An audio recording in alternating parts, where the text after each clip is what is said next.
हमारे यशस्वी प्रधानमंत्री मोदी जी के प्रति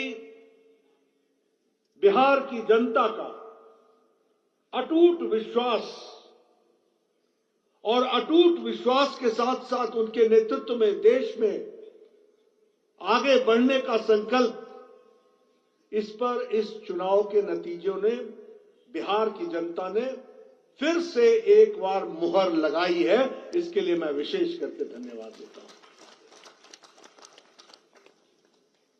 हमारी माताओं ने, बहनों ने, हमारे नौजवानों ने, युवाओं ने, हमारे किसान भाइयों ने, हमारे मेहनतकश मजदूरों ने, समाज के सभी वर्गों ने बिहार में एक तरफा जीत का संदेश सारे देश को दिया है और राजनीतिक दृष्टि से वो संदेश गया है। यह संदेश सिर्फ इतना ही नहीं है, यह संदेश जो लोग देश को और प्रदेश को घुसपैठियों के सहारे चलाना चाहते हैं, उनको भी बिहार ने बाहर का रास्ता दिखा दिया है। इसको भी हमको ध्यान में रखना चाहिए। आज देश में ये बहस चल पड़ी है, देश कौन चलाएगा? क्या घुसपैठियों के सहारे देश चलेगा, या देश उनके सहारे चलेगा जो देश में हमारे देश के नागरिक, राष्ट्रभक्त, जो देश के लिए दिन रात एक करके आगे बढ़ते हैं? बिहार ने संदेश दे दिया है, तुम जितनी यात्राएं निकालो, तुमको मुंह की खानी पड़ेगी, तुमको बाहर का रास्ता दिखाया जाएगा। यह उन्होंने दिखा दिया। और यह हमारा सौभाग्य है कि आजाद भारत में हम एक नई संस्कृति में देश की सेवा के लिए विकसित भारत के लक्ष्य को लेकर के चल रहे हैं। यह हमारा सौभाग्य है। आज हम क्यों सरकारें बार बार बना रहे हैं? क्यों एंटी इनकम्बेंसी नहीं होती है? क्यों प्रो इनकम्बेंसी होती है?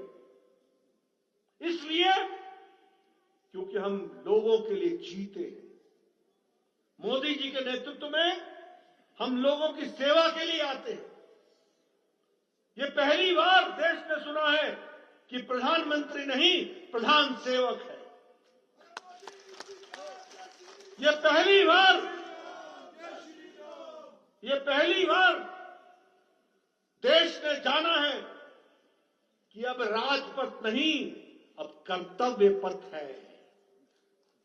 ये पहली बार देश ने सुना है कि ये सचिवालय नहीं, ये कर्तव्य भवन है।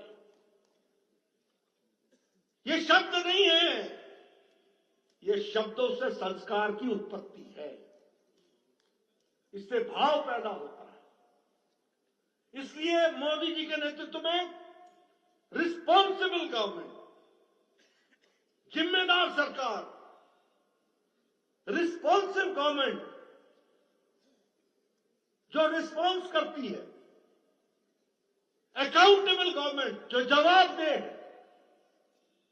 रिपोर्ट कार्ड की सरकार जो अपने काम को लेकर के जनता के बीच में जाती है और छाती ठोक के बोलती है, ये कहा था, ये किया है, जो नहीं कहा था वो भी करके दिया है। ये हमारा लक्ष्य बनता है। ये हम लोगों के काम।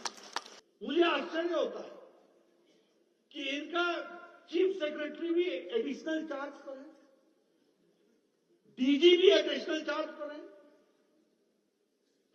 मुख्यमंत्री की अपने मंत्रियों से बातचीत नहीं है। बोलो, जिसकी आपस में बातचीत नहीं हो वो तुमसे बातचीत करेंगे क्या? आपकी चिंता करेंगे क्या? ऐसा न मैंने कभी सुना था न देखा था। हिमाचल प्रदेश तो अच्छे राज्यों में से गिना जाता था राज्य के लिए। आज इतनी कुव्यवस्था हो गई है। और मैं दावे के साथ बोलना चाहता हूं, 3 साल में सुक्खू जी ये बताएं कि उन्होंने कोई बड़ी स्कीम लेकर भारत सरकार को कोई प्रोजेक्ट दिया हो, एक भी प्रोजेक्ट दिया हो। यहां बैठे हैं सभी एमपी, बताइए किसी कोई प्रोजेक्ट लाए हैं? प्रदेश सरकार लाई है? एक भी नहीं लाई है। और मैं फिर बोलता हूं, अभी आपके 2 साल रह गए, अभी भी ले आना, हम जरूर उस पर प्रधानमंत्री मोदी जी का आशीर्वाद मिलेगा, ये विश्वास आपको दिलाते हैं।